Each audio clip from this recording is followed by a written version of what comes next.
Let's do it. It is the top of the hour. Welcome, everyone, to another spectacular week here in the Success Mastermind. I am your host, John Lavenia, as I'm sure you already know.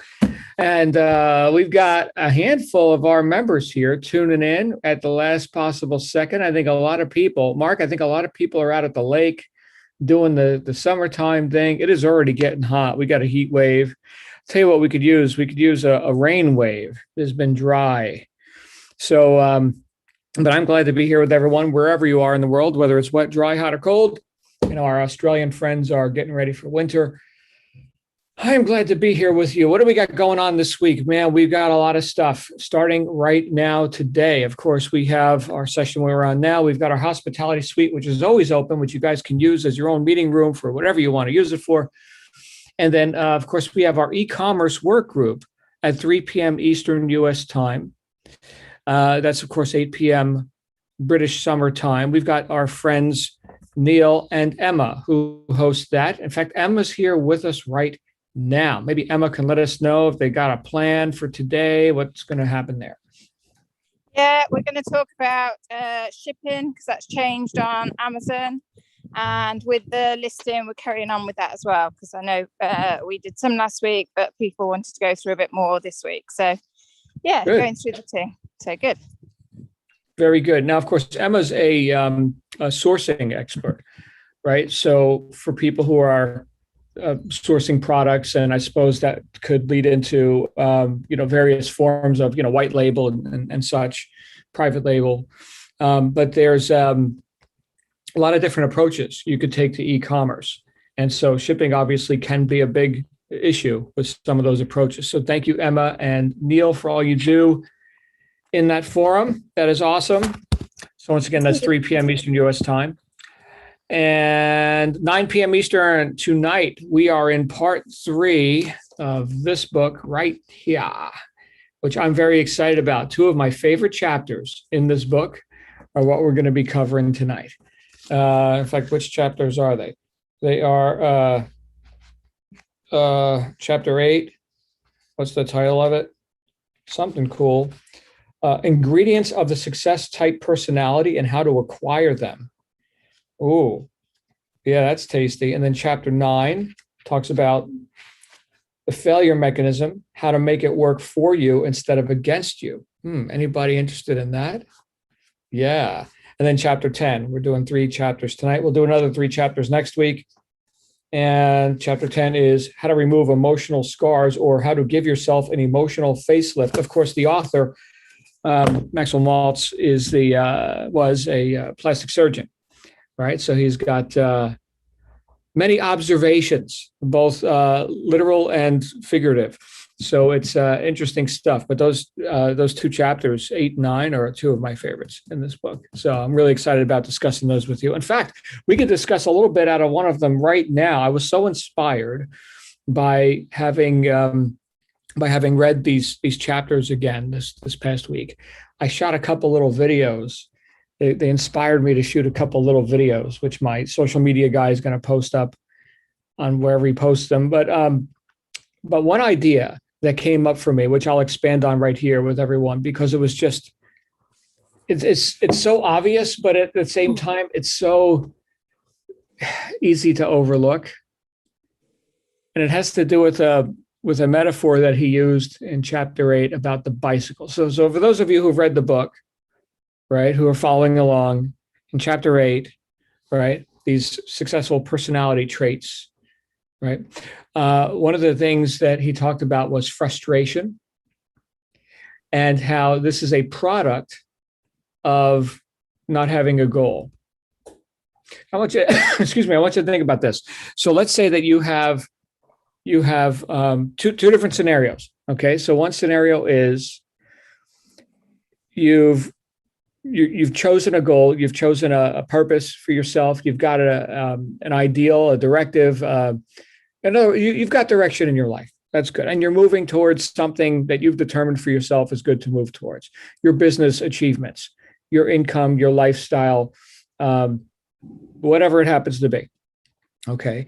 And in the process of being this inner directed person and moving towards known goals, you are doing what? You are overcoming barriers, solving problems, doing life, right? Doing the life thing, but on purpose, right? And sure, you solve problems. You get to have problems too, right? That's all fine.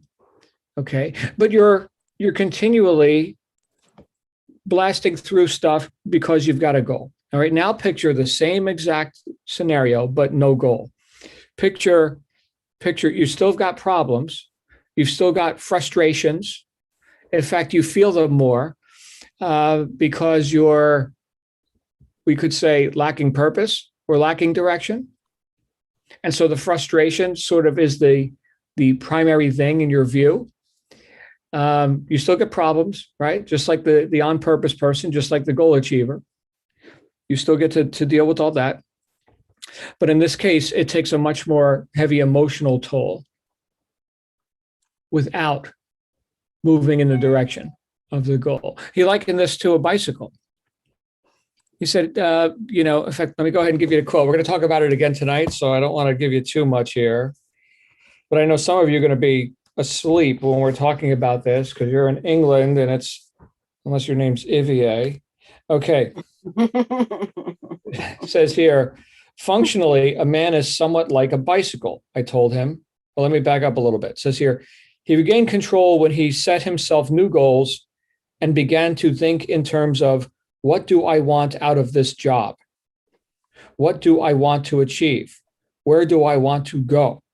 These are profound questions that we could ask ourselves or not, right? In this case, the guy had already achieved the goal, but then suddenly found himself directionless, like he didn't set another goal.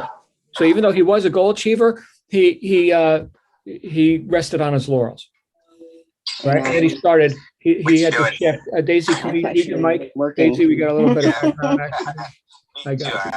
I got you, Daisy. No worry. Okay. So he achieved a higher position in his employment, in his work. And then he shifted, his mindset shifted from, I'm looking to attain that position, to now people are expecting a lot from me. Now I feel like a pretender. Imposter syndrome. I've got to defend my position. I've got to prove that I'm worthy of keeping this position. He went from offense to defense, and he came apart, right? He stopped asking questions like, well, what do I want out of this job? Now that he's got the job, he stopped asking questions like that, right? Proactive questions. He started getting into the reactivity of it all. What do I want to achieve? What do I want, right? That's the question. What do I want? There's something we haven't achieved yet, right? That's the whole point. Where do I want to go? Next paragraph. Functionally, a man is somewhat like a bicycle, I told him. A bicycle maintains its poise and equilibrium only so long as it is going forward towards something. You have a good bicycle. Your trouble is you are trying to maintain your balance sitting still with no place to go. It's no wonder you feel shaky. I love that. For me, that's just, it's the simplicity of it. It's the simplicity. So the video I shot yesterday, it's like a 1-minute video talking about how to regain, balance and poise and purpose in life. And the instruction was, go out to your garage or wherever you keep your bicycle, get it off the kickstand, sit on it, and balance. Just don't pedal, just balance. And you'll fall over. And then balance again, and then you'll fall over and do it again. You'll get frustrated and you'll start noticing all the problems. You'll start noticing all the stuff that's maybe a mess in your garage. I don't know. I keep mine tip top, but maybe you'll notice non-optimal conditions, right? Oh, look at all those unsolved problems. Look at all my problems. How frustrating. I keep falling over on this bicycle. And when you've had enough of that and you're thoroughly frustrated, then you could pick a target. Look at that tree in the distance. Oh, very nice. Oh, look, there's a road between me and that tree. And then start pedaling toward the tree and watch how instantly you've got balance. That fast. Movement towards a target. That's it, right? And so we could say, well, that's an interesting metaphor, but it is so instantaneous and it works. Now we're talking about gyroscopic force versus gravity, right? So I know a bit about how two-wheeled machinery works, okay? But it doesn't balance standing still. Gyroscopic force keeps it up straight. You can take your hands off the handlebars. As long as it's moving. Balance. It's the natural state when we're on purpose and when we're moving towards something. So I thought that was a tremendous reminder. So here's the question for everyone here. And yes, you can go do this exercise. In fact, go get some exercise. I don't know if it's the first time you've heard me say that, but yeah, go ride your bicycle. Right? Now, Ace and I, and a couple of us here are going to get on our Harleys here pretty soon. You don't get much exercise there. Actually, that isn't a passive thing, right? You ride for a few hours, you know you rode, right? That does definitely, that's not like driving a car. Okay, I don't care how comfortable your Harley road sofa is, right? But yeah, you're going to know you rode, especially with the sun and the heat that's been going on. But the idea of testing that out for yourself, and then maybe journaling about it a little bit, just now that I've got the proof, now that I've got the evidence, I just demonstrated this is workable, right? This thing in the physical world, this just worked for me. I balanced because I was moving. And you write that down, and then you think, what other movements, deliberate, on purpose, proactive movements could I make right now to induce balance and poise in my life? Now that we know that it works, what can I do in a more subjective way? That was an objective action, right? Riding the bicycle. Here's the subjective action. Here's the significant action as it relates to our enjoyment of life, right? The achievement of goals. And look, I've had goals that I've achieved, and I did exactly what this guy in the book did. Exactly what he did. I arrived. I friggin' arrived. Oh my goodness. Dangerous spot to be in. Deadly spot to be in. Never arrived. Later in the book, he talks about how there have been examples of great leaders who have been told, "Oh, you're so awesome. You're amazing. You arrived." And they're like, "Whoa, I haven't arrived."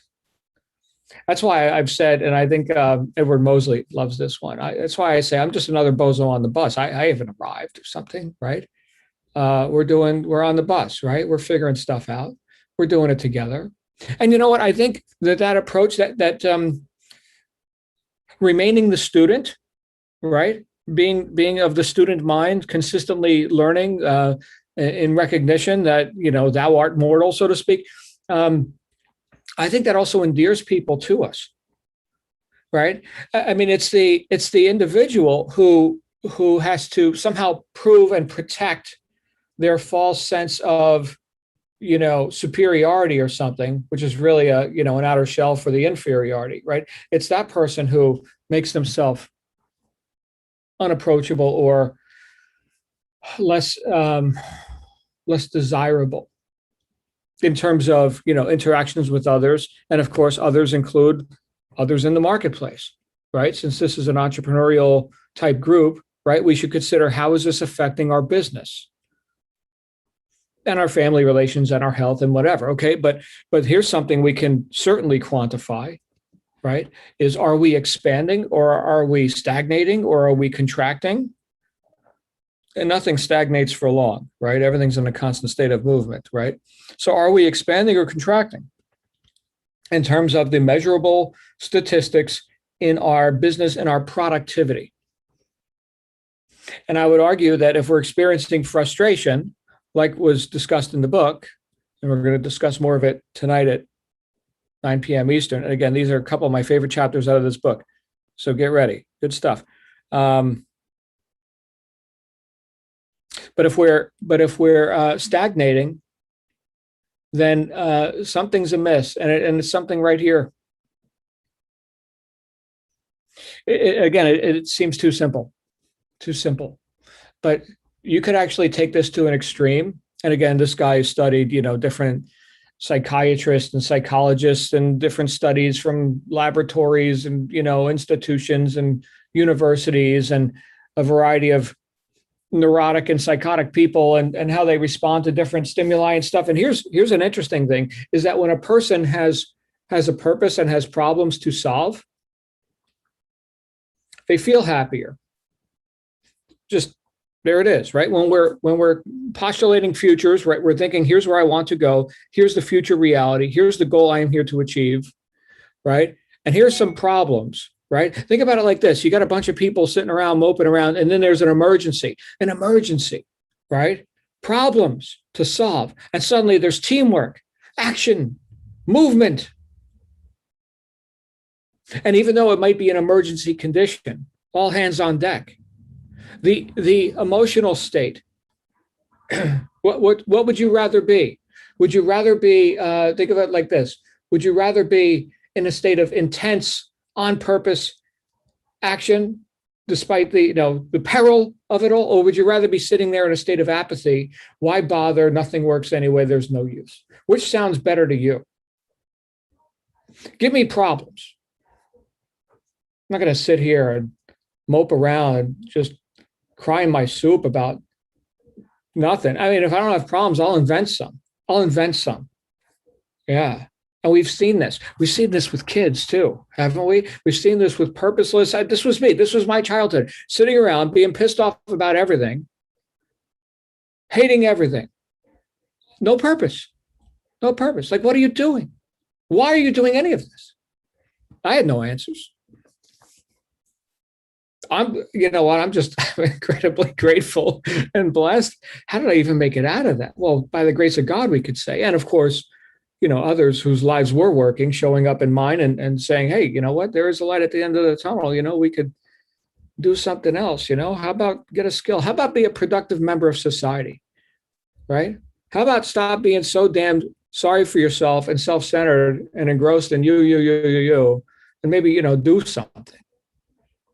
I know this sounds really, I don't know, however this sounds to you. To me, just hearing me say this, we're going back decades, right? I certainly don't recognize myself from back then. Sometimes I'll put up a picture. You know what? Maybe I'll grab one right now since we're all just us girls talking here today, right? Maybe I'll grab a picture and dazzle and delight you. Has anyone here not seen pictures of me when I was like just getting life together and I was learning how to be a diesel mechanic and all that? Has anyone here not seen that? I know there's some friends on YouTube who haven't seen it yet, but if there's any bona fide members here with us live right now who has not seen that, I will go ahead and give you a demo briefly, but you got to let me know because you got to unmute your microphone because I'm not looking at the chat. So if you want to see some stuff, you let me know. I don't remember seeing them, John. Oh my goodness, we have a taker. Okay. Not seen. Not seen. We are going to Not dazzle seen. and delight you right Not seen. now. Okay, so we've got a consensus. We've got a plurality of people here who have not seen these pictures. Let me go ahead and just pull them up. I used this in a website where we were, oh my goodness, I got it. We were doing like before and after shots. This was for a biz op. Okay, we were doing here's like before, and from mechanic to millionaire was kind of like the pitch. And these were the before shots. And then the after shots were, here I am with my friggin' Maserati in Africa, riding the elephant and all this kind of stuff. We got a lot of leads from this too. Are you guys ready? Get ready. Just buckle your seatbelt. Here it comes. I am sitting down. Yeah. So this is me, circa 1986 through 9, somewhere in that range. There you go. I had the whole Charlie Manson look going on there. This is actually being productive in life. This was, I was getting my act together. There it is. This was actually how I dressed to go to a wedding. Notice the chest hair with the V cut there. That's really good. This is me when I was going through Diesel College. It was my apartment in Nashville, Tennessee. In this shot, I think I was already a diesel mechanic in New York Harbor. I guess I had a day off. Anyway, what do you think of that? Okay, so now that's just imagery. Okay, and that's just And you could say whatever you like. I'll look at the chat here. Wowzers says that, but yeah, that's good stuff. So we're going back 30 something years, 35 years? That wasn't the worst of it. The worst of it, there's no pictures of. The worst of it was before that. Okay, so that was me deciding on, hey, I'm going to go do something productive. I'm going to go be a diesel mechanic, right? That's what that was. That was John getting off his ass and doing something. Where am I going with all this? This whole book that we've been studying for the last few weeks anyway is all about self-image psychology. And so I guess the punchline is, if you look in the mirror and you don't like what you see, well, the inner is reflected outwardly, right? So what can we do? We've got so many beautiful people here, right? I see Gail, right? I see Mandy, right? There's Daisy. Mark, you're beautiful. Ace, beautiful, right?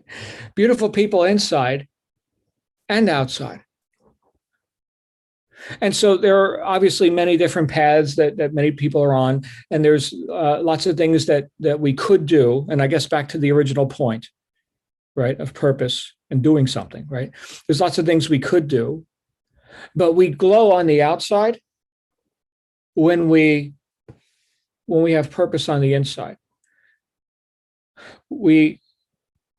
It's apparent. It's more apparent outwardly when we're a goal achiever, when we're moving towards something. And as soon as we've achieved the goal, and I fully expect that we achieve every goal we set. In fact, let that be your mantra. I achieve every goal I set, right? I may miss targets, of course, hit, miss, whatever, lots of misses, fine. But we're not sitting there in a state of frustration and moping around and showing up as, like a dark cloud following us wherever we go, which I used to, right? We're not showing up as that because we're on purpose. And that induces what? That induces action, not only on the part of ourselves, but on the part of others. How many people, let me ask you this. If I wasn't on purpose and moving toward goals in my life and creating stuff, how many people would be here? Nobody, right? You can go mope around and be miserable and frustrated and overwhelmed and whatever. You can go do that. You don't need me for that. You don't need this group for that. You can go do that on your own. You can go be an expert at that. With no help at all needed, right? Actually, you could probably find some people at the bar to sit there and help you out, right? Crying your drink. You could probably do that. Somehow we're not attracting those kinds of people here, right? This is an on-purpose group. So I guess on one hand, I'm celebrating who we are and what we're accomplishing individually with our enterprises, plural and many and varied, okay? But also collectively as a mastermind, as a group of people who, I know for myself, right? I need reminders all the time. If it wasn't for, listen, guys, this is for me. If it wasn't for you guys saying, oh, at 9 o'clock, we're going to show up and we're going to talk about this book, right? If it wasn't for that, if it wasn't for your expectation of me showing up, I wouldn't. And as easy as it is to go ahead and read, well, it's even easier to just not do it. I'm busy, man. I'm busy. I've already read this book. I've already read it. I've arrived. I already got it. See that? I lose. Thank you all for keeping me on track. Thank you. This is for me. You get to listen in. But this is for me. Interesting perspective. Can you do that now in your work? Okay. Can you do that now when you go out into the marketplace or dealing with your son or whatever the situation is? And remember that you really can't give anything away. It always comes back. If you're on purpose, not only are you feeling good about it yourself, you're also lifting other people up. And as you're lifting other people up, it comes back to you. It's this whole impression of increase. My goodness, I come back to that book again and again. Wallace Wattles, Science of Getting Rich. In that mere 60 to 100 pages, depending on how big the font is, right? In that tiny little, barely more than a pamphlet, he rocked the world with that. I keep coming back to that book. It is huge. It's one of the ones I keep coming back to. Think and Grow Rich, of course, 7 Habits of Highly Effective People, and others, right? I'm not going to go through the whole list. But books that we've read are books that have had an impact on me. And so I need these reminders again and again and again, because life is out there, man, and it's very seductive. And it's going to tell me that I can't, or that I shouldn't, or maybe I should just rest on my laurels, or maybe maybe my purpose isn't so valid after all. There's plenty of opportunities to be invalidated out there in life, right? Can we take these principles, the one that I just shared with you, and we're going to talk about more of them tonight, but this whole idea that we regain balance and poise and purpose when we pick a target, we start moving towards it, movement, right? Can we take that and can we make use of that as a theme for the day or for the week in life? And every time you see yourself sitting there in a state of frustration, you can look at what you're not doing, right? And you can start doing it and get, and Goya, right? The Goya method.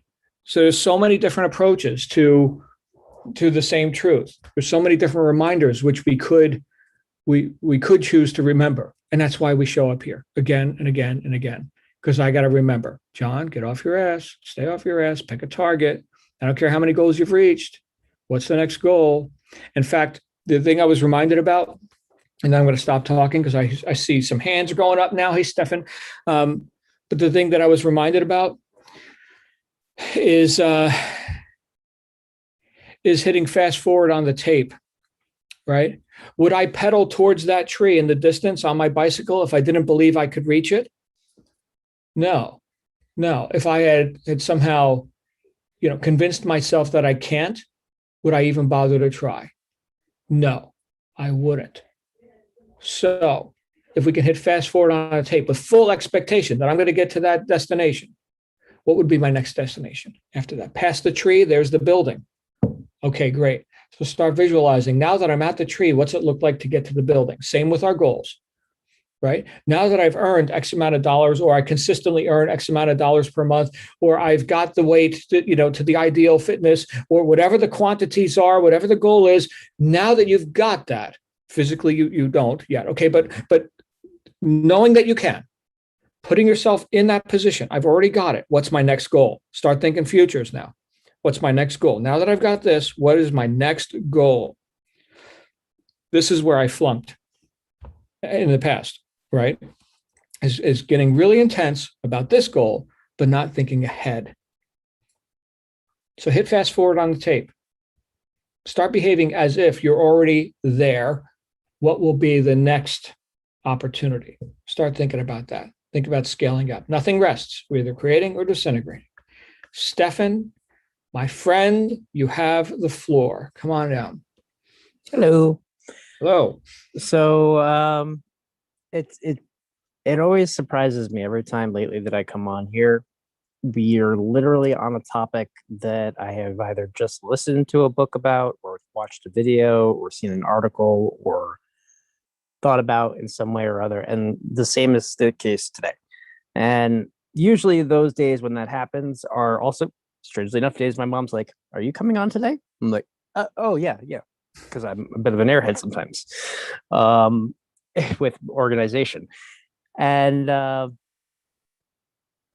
was listening to a comedian, I can't remember his name, but he has a book called Skipping the Line, or How to Skip the Line.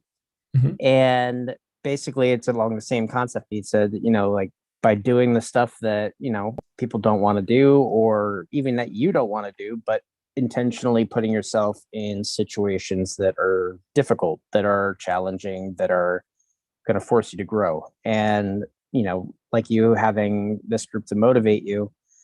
I experienced that even like in the first podcast that I'm part of right now. I'm having some second thoughts about my co-host. Let's just put it that way. And so I'm also starting another one tonight. Tonight's actually the first episode, and I have somebody actually producing it like professionally. So we did like video with green screen and everything for the promo. And that feeling of like not wanting to give the other one up still, because we've already put in like 24 weeks consecutively without missing a single week. And it's like, you start to build something, you don't want to give it up. In this case, I might, because it may be better for me in that sense. But I definitely see what you mean as far as being motivated by having people behind you. And as I was sitting in the car last night with a friend of mine, we were chatting, and we were talking about relationships, and I was talking about like concerns that I had about somebody who I dated. I was like, I don't know if I really feel anything, or if I don't know. And he's like, well, why do you think that? I'm like, well, because I'm unemployed, da da da da. And he goes, stop, just stop. Like, what? He's like, you are lying to yourself and to her. You're not giving her a chance to make that decision for you. To make that decision for themselves. You're choosing based on what you think of yourself, what somebody else should think about you, and putting that thought into their head before you even have a conversation with them to find out if that's the case. I was like, huh. He's like, just stop lying to yourself. Just be honest. What do you want? Ask yourself the question, where do you want to go? I'm like, he's the second or third person in the past month who's had a similar conversation with me about different things. But it's just kind of, I just thought it was interesting. So thank you. Thank you, Stefan. What do you want? Great question. Yeah. Yeah, right. And hopefully we don't do the deer in headlights thing when we're asked it. What do you want? Oh, and I remember the one other thing is I used to pride myself on doing that, like the whole skipping the line thing, doing the thing that was hard. And somewhere along the way that kind of stopped. Like I remember literally having the conversation with people like, I am looking forward to failing so that I can get better at stuff. Like I remember saying that to people and really, really feeling it. And then along the way with all the setbacks and stuff, kind of feeling it less and less and less till it was pretty much gone. And I'm starting to feel it a little bit again. So it's interesting. Okay. Yeah. Well, as I don't know, are you in the book? Are you doing the book study with us? Nope. But Okay. I'll definitely one check of the it out. things, if you did read the book, one of the things that you would read about is the whole idea of a cybernetic mechanism is that which can, like a piece of machinery, basically, that can measure deviation from a set goal and then can course correct, like the autopilot or the thermostat or whatever, right? So it's a series of observed failures that allows guidance. Yep. So there you go. Good stuff, Stefan. Glad you're here. Who else has thoughts to share with us today? Something profound.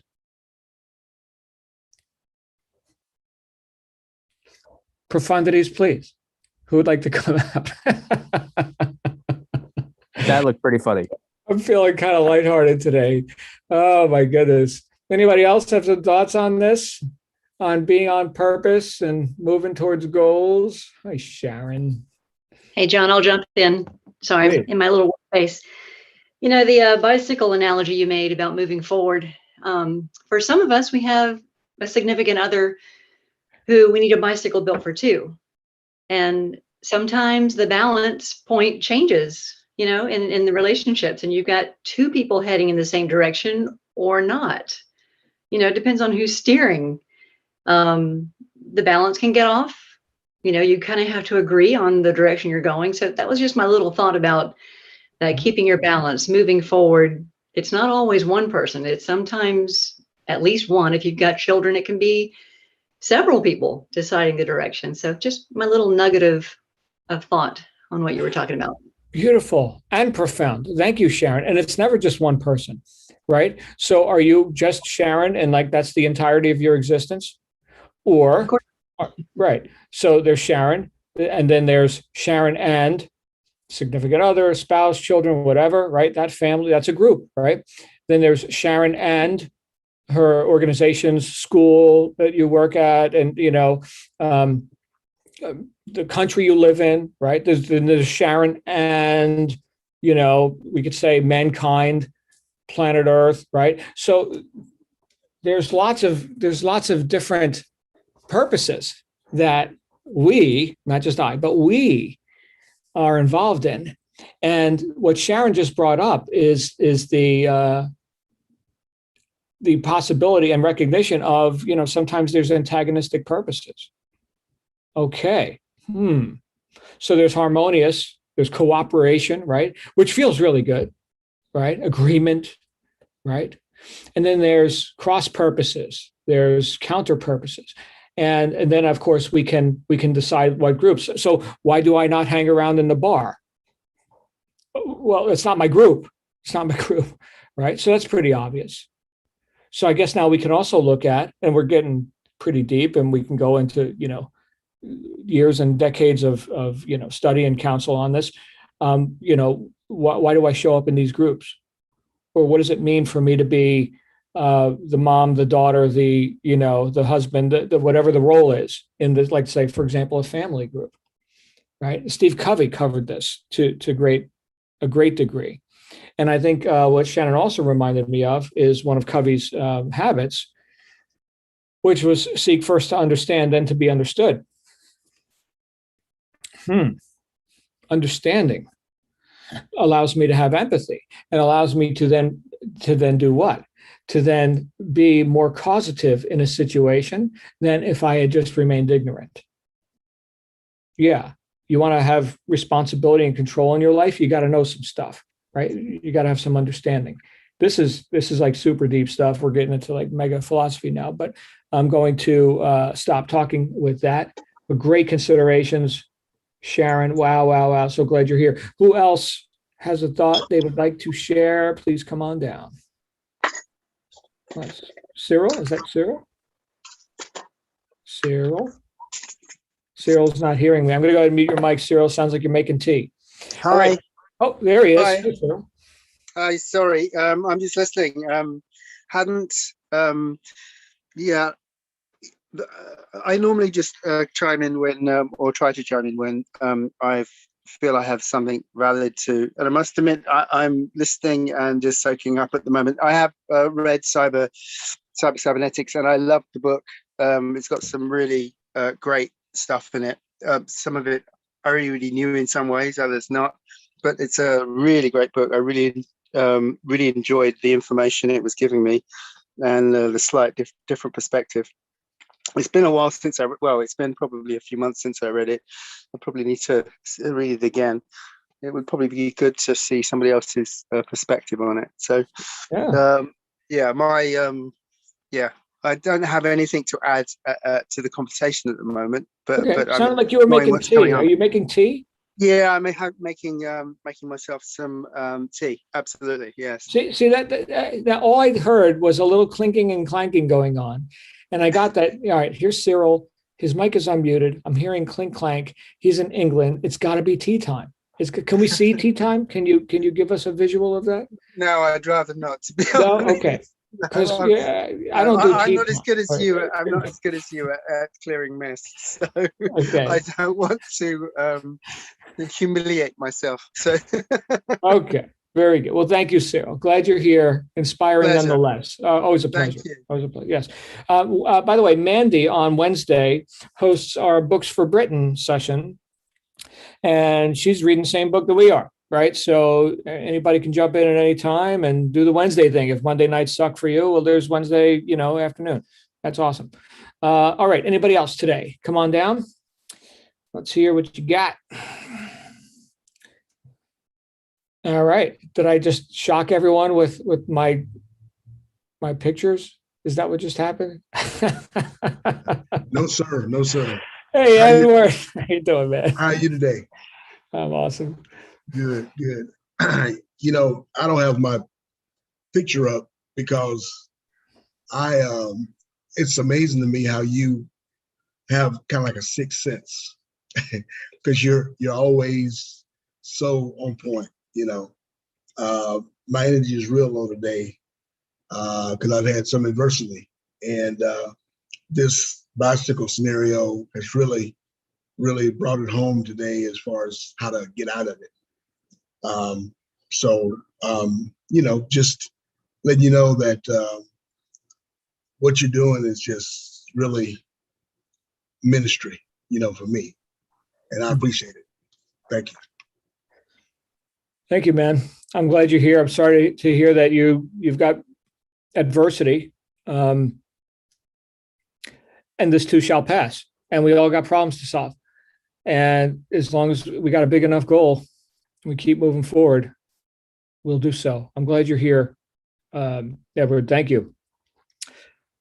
All right. Who else? Let's go ahead and have anybody else who wants to come on out, and then we're going to go ahead and wrap up, and we're going to have an awesome week. Mark, John, I floor. got a picture I'd like to share. Please. Since we're talking about that, I thought it'd be this. This is a picture from 1980. Okay. So just a quick pic. I thought it'd be kind of funny. The question is, here it comes. Does anybody know which one is me? Oh yeah. Oh yeah. And this was after my first 3 years in the Marine Corps and get out, and I was living with a couple guys. And if anybody hasn't figured it out, I'm the one in the far left in the yellow jersey with the scraggly hair and the beard, and that day was the day that Mount St. Helens blew, and we took that picture just before we went up, and it was already starting to cloud over, and just there was already starting to be ash in the air, and the owner of Kapowsin Skydivers let us go anyway, and it was just a quick hop and pop, 3,000 feet on static. It wasn't anything big deal, but big day, you know. I just thought it was kind of funny. So thank you. 1980. Yeah. Skydive. May 18th, I think is, yeah. So I'd already spent time as an enlisted guy in the Marine Corps, got out, was living in a house with a few other guys and kind of getting my life back on track. And that was after coming out of college, my first year at Washington State, and not doing so hot out of high school. So you talk about those moments in life where I don't know if I call it an aha moment, but certainly something hits you square between the eyes and says, hey, dude, you know, you need to make some adjustments or things aren't going to go so well. And the reason I bring that up is because that was kind of where I was going when I was in Pullman at Washington State my first year. I had changed kind of a set of friends at semester, went back, you know, I did the whole Christmas thing, New Year's, got back, pledged to a fraternity just because I knew a couple guys in the high school who said, hey, you need to come over here and do this. I said, okay, you know, and I didn't really think about it much. But the funny thing was that the guys that I was hanging out with that first half a year, that was a kind of a roughneck bunch. One of them was a fellow gymnast, and to say that we were hellions is probably an understatement. And about 3 weeks after the new semester started, those three guys and another guy were in a car on the way to across the border to go to a bar called Rathskeller's. And the Rathskeller's let all us underage guys go in there and drink all we wanted. And then it was an 8-mile trek back to Pullman, Washington. Well, those guys were on their way over and they were speeding and they crashed and one guy got killed. And that's the guys that I hung out with and had it, I don't know, call it divine intervention, but we've all had those kind of experiences, I'm sure, that where we, you know, the Reaper's knocking at your door and just saying, you know, you better think twice about where you're really going and what you're doing, because I'm right here for you. And that was one of those moments. And right after that year, my best friend and I joined on a buddy program to go to the Marine Corps. And I got to say, that's got to be probably the best decision at that part of my life that I made, because it was a guy going down that path and I needed some direction, and I'll just freely admit it, no problem. And it kind of got me on there. But then after I got out and got back with some of these other guys that I knew even back in high school, it was a different take. It was a different approach.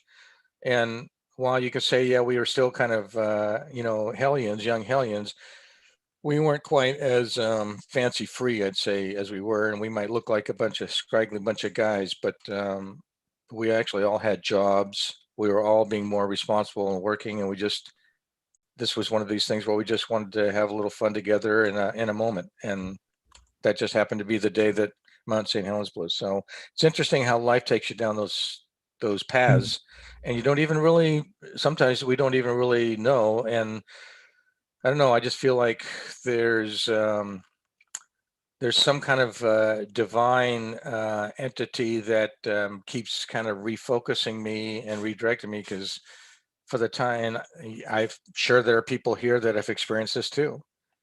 You wonder why you're still alive. We wonder why we're still here. We wonder how it was that we are not already with some of the other ones that have already passed on. And what explanation can I give other than there's something looking over me, or it's not my time, or however we want to explain that. But and despite my best efforts, I'm still alive. I'll just put it that way. Very good. Thank you, Mark. Yeah, I was just saying, but for the grace of God, right? So glad you're here. Glad you're here with us. You survived, man. Look at that. You must have a purpose to fulfill. Fantastic. Hey, Mandy. Here's our host for the Books for Britain extravaganza. Hello, Mandy. Hi, John. I'm a I think we're a week behind you. So we're still doing 3 till 6 this week. Okay. We do about 2 hours worth on Audible every week, which is sometimes 50 pages, sometimes not. And it may or may not be, I totally agree with what you were saying earlier about getting off your bottom, going to do something, get on that bike, have that goal. And I'm sure there was another book where he also said that when you've had a goal, you need to get another goal. Don't stop at the first one. And was it Stephen Covey? I don't know, but it was definitely another book that said exactly the same thing. Because otherwise, when you get there, you need to go somewhere else. But there was another thing also that Maxwell Maltz said, which was, and I think you touched on it, where if you didn't think you could do it, would you go for it? And what he also said was there's people that say they cannot. And so they're being, in their heads, they're saying they cannot do it. And I've got a few friends who are seeing their ages, because none of us spring chickens, but their age is defining what they can and cannot do, not themselves. So we're all about 56, all the people from school. So a lot of them are saying, well, they're older. I mean, 60 is meant to be the new 40, so we're not really there yet. But a lot of people are saying, like we went up Snowdon the other week, a lot of them are saying they won't even attempt it. And I actually feel sad for them because they don't have a goal and they don't want to do something and they've already told themselves they can't do it. And it's like, please don't do that. An age is just a number. You are what you think you can do. And one of my friends says she gets inspiration from me, which I was really surprised about, which is one of those friends. And I think I'm going to sort of start trying to say to her, how about doing this? How about doing this? And helping her through with it. But it just seems such a shame that people don't get the best out of life because they're not prepared to try something because their head is telling them they can't do it. I'm too old. 56 don't go and climb up Snowdon. There was a 75-year-old up there and he was doing it all the way to the top. And it was so good to see him as well. And he was having a few troubles, but it was so good to see him there. And that's why Gail was so inspirational. Because, I know, Gail, you are old, but you're here, you're doing it. And that's why I just find Gail so inspirational because she's not stopped. And so, I think that's amazing. So, I love this book and I started it, but I can't wait to I've never read it before, so I can't wait to get to the end of it. So, join us at 8 o'clock on a Wednesday if you want to go through it too. Thanks, John. Beautiful. Thank you. When Shannon, my wife, learned how to snowboard, it was in Mont Tremblant, Quebec, from a 74-year-old instructor. Mont Tremblant, Quebec. We were eating crepes out in the snow at the creperie place. Very French place for those who have never been there. All right, my friends, we're coming up towards the top of the hour. Any last calls? Anybody else? All right, we're going to get together with Emma and Neil, and that's going to be at 3 p.m. Eastern U.S. time. And then we're going to get together tonight for our book study group. I look forward to seeing as many of you there as possible. You guys have some awesome day.